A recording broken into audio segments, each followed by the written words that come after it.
one of the reasons I'm doing this now and running, and I want to say what I mean by when I'm running, because it's not actually running. It's because this needs a new platform all the time, like constant efforts to get this out. And Trudeau has just admitted to genocide.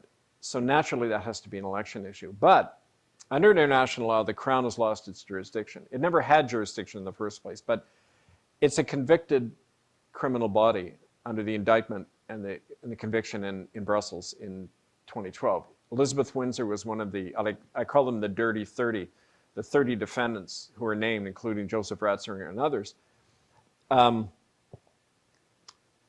Canada needs a new political authority because the existing one doesn't have, even under international law, it doesn't have the right to govern. And we know that for a fact, like 58% of Canadians 4 years ago in a poll said they wanted a republic. They want all ties with the Crown ended.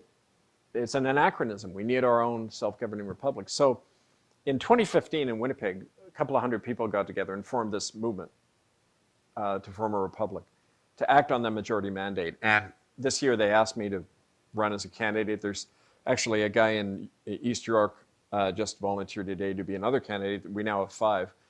Now, we don't recognize the Crown system of jurisdiction and authority.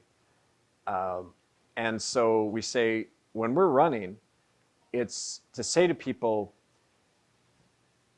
we need a new political arrangement in Canada. If we're really going to put the legacy of genocide behind us, we have to do it. We have to get rid of those institutions that are responsible. Crown institutions, the RCMP, the Indian Act, all of that. And you can't do that under the present system. So what really began as a whole campaign for children and to expose genocide has become a political issue for all of us. And it's, are we going to continue to pay taxes to a genocidal regime?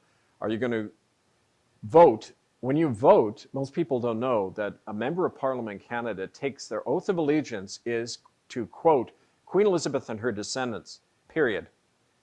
That's a foreign monarch and a criminally convicted one, not to the people of Canada or Constitution. So it's really an act of treason. You're handing over your authority to a foreign power. They're not accountable to you, they're accountable to her in London under the Governor General, who can remove the government at any time. It's a system of monarchy and autocracy. So that's, in a nutshell, why I'm doing what I'm doing now. And it's going to be fun.